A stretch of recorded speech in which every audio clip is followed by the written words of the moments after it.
Magsitayo ang lahat para sa panalangin, pangunahan mo, binibini, sa ngalan ng Ama, ng Anak, ng Espiritu Santo. Amen.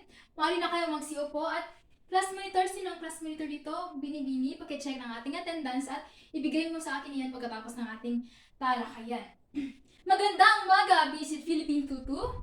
Kumusta naman kayo? Okay, mabuti naman kung ganon. Uminom ba kayo ng maraming tubig sapagkat napakainit ng ating panahon ngayon? Tama yan. Handa na ba kayo sa bagong talakayan natin? Mabuti naman kung ganon. Pero bago iyan ay magbalik-aral muna tayo kung ano ang tinalakay natin noong nakaraang tagpo. Ginoo? Tama, ito ay patungkol sa sanaysay at ang mga bahagi ito. Batid kung marami na kayong natutunan sa paksang ito, kaya naman ngayon ay may inihanda akong gawain na tinatawag na tanong ko, sagot nyo. Papangkatin ang klase, unang grupo, at ito naman ang pangalawang grupo. At kung sino sa inyo ang unang makakasagot ng aking katanungan, ay bibigyan ko ng puntos sa huli ng ating klase. Naintindihan ba? Okay, ito ang unang tanong. Ako ay makapangyarihan. Ako ang hari ng karagatan. Okay, pangalawang grupo. Okay, si Poseidon, tama. Ngayon, ito naman ang pangalawang katanungan. Ako ang pinakamaganda sa balat ng lupa. O, unang grupo. Tama, si Athena. Ngayon ay dumako na tayo sa panghuling tanong. Ito ay, ako ang pinakamalakas. Ako ay may sandatang kulog o kidlat. Sino? Okay, pangalawang grupo. Si Zeus, tama. Palakpakan niyo yung mga sarili. Ngayon ay ang pangalawang grupo. Ngayon, ano kaya ang ugnayan ng ating ginawang aktibidad sa bagong talakayan natin ngayon? Binibini? Meron ka bang ideya? Tama. Ito ay mitolohiya at ang mga elemento nito. Pero bago yan, narito ang ating layunin. Mag-ibasa na sabay-sabay.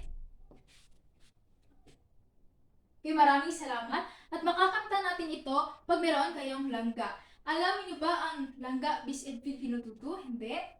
Okay? L para sa laging handa. A para sa aktibong partisipasyon. N para sa nag-uumapang yung enerhiya. G para sa galang sa isa't isa. G para sa garantisadong pakikinig. At A para sa inyong mga atensyon. Maasahan ko ba sa inyo ang inyong langga Visit Filipino Tutu? Okay, maraming salamat.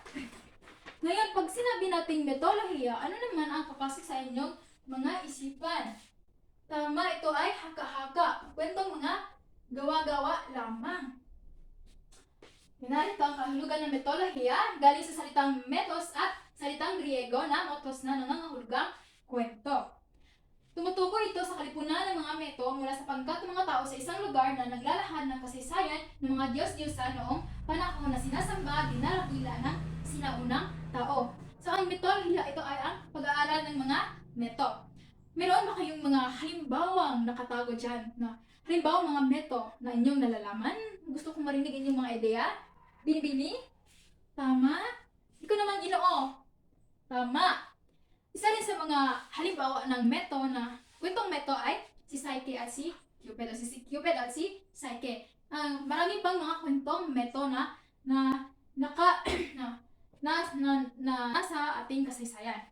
Naiintindihan lamang ba kung ano ang kahulugan ng metolohiya? Mabuti naman kung ganon. Ngayon ay dumako na tayo sa mga elemento ng metolohiya. Meron tayong 4 na elemento ng metolohiya. Bago yan, may hinanda akong larawan. At tutukuyin ninyo kung ano ang unang elemento, kung ano ang mga elemento ito base sa larawan. Ano kaya ang unang elemento? Ginoo. Tama, ito ay tauhan.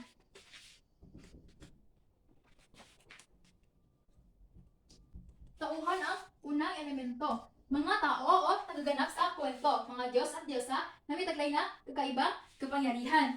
Madali lang natin na intindihin sa kahulugan ng tauhan sapagkat meron tayong mga kilalang mga Diyos at Diyosa na may taglay na kapangyarihan. Magbigay ng halimbawa, binibini. Ikaw, gusto mong marinig ng tinig? Tama. Kagaya ng ginawa nating aktibidad kanina, binanggit ko si Zeus, si Poseidon at si Athena. Sila yung mga ilan na mga Diyos at Diyosa na ating kilala. Ngayon ay tapos na tayo sa tauhan, dumako na tayo sa kasunod na elemento ng metolohiya. Base sa larawang ito, ano kaya ang pangalawang elemento ng metolohiya? Ginoo? Maaari? Kabundukan? tinatawag na tagpuan.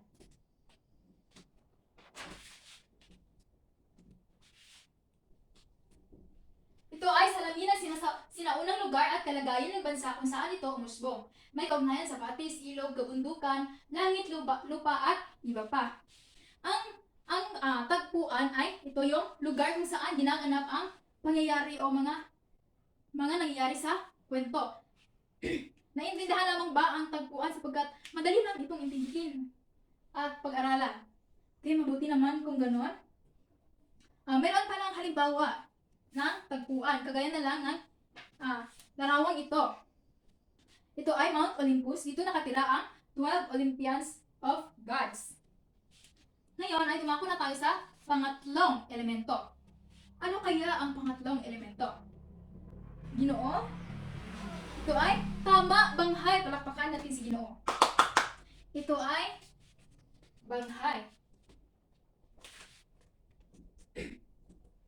Ang banghay ay ang pagsunod-sunod sa kaganapan at pangyayari, naglalahad ng pakikipagsapalaran ng isang tao upang ipagtanggol ang kanyang bansa.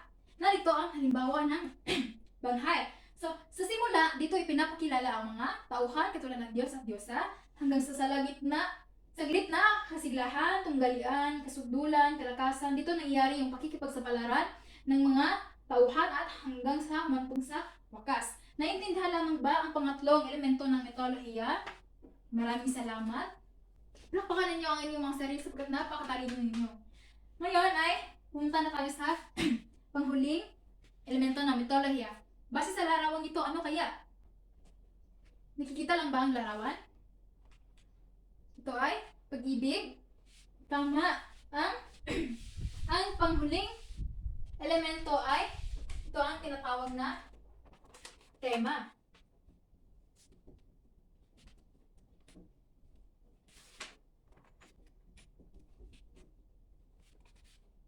Tema ang panghuling elemento. Nagpapaliwanag sa natural na pangyayari, pinagmula ng buhay sa daigdig, mga katangian, at kahinaan ng tauhan at mga aral sa buhay. Ang tema ay ito ang kabuuan kung saan patungkol ang kwento. Naintindihan lamang ba ang tema?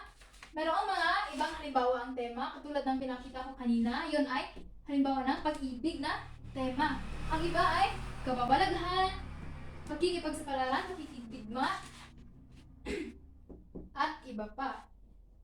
At ito rin ay mga aral na ating napupulot sa kwento. Ito ay ang tema. Ngayon, naintindihan lamang ba kung ano ang apat na elemento? Ano-ano nga ang apat na elemento ng mitolohiya? Sabay-sabay? Tama, tauhan, tagpuan, banghay, at tema. Ngayon ay masaya akong alam niyo, mayroon kayong natutunan sa ating talakayan ngayon. Mayroon ba kayong klarifikasyon o mga katanungan patungkol sa ating naging paksa ngayong araw? Wala na? Kung ganoon ay ako ang magbibigay sa inyo ng katanungan. Ano nga ba ang kahalagahan ng pag-aaral ng mitolohiya? Maaari kayong magtaas ng inyong mga kamay kung sino ang gusto sumagot. Bini-bini?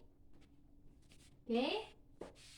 Tama! Bigyan ng 5 bagsak si Bini-bini. 1, 2, 3, 4, 5. Ngayon, Ginoo. Tama! Bigyan ng 5 bagsak rin si Ginoo.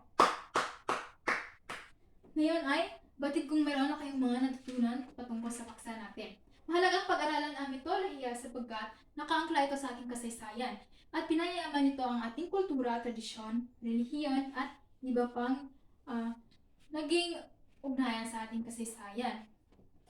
Ngayon ay narito ang inyong gawain.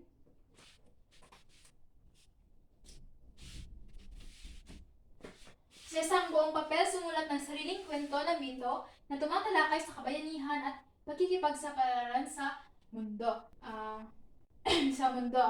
Meron akong inihandang kriteria kung ano ang nilalaman na dapat nang ilagay sa inyong nagawang kwentong meto. At para naman sa inyong takdang aralin, Sa isang kalahating papel, magsaliksik ng 6 na Diyos o Diyosa na napapabilang sa mitolohiyang Pilipino. Meron pa ba kayong mga katanungan patungkol sa ating gawain na takdang aralin? Wala na. So, ipapasa ito sa susunod na tagpo natin. Kung wala na kayong mga katanungan, ay maaari na kayong magsitayo para sa panampusaling panalangin sa ngalan ng Ama, ng Anak, ng Espiritu Santo. Amen. Paalam na po at maraming salamat, class. Okay.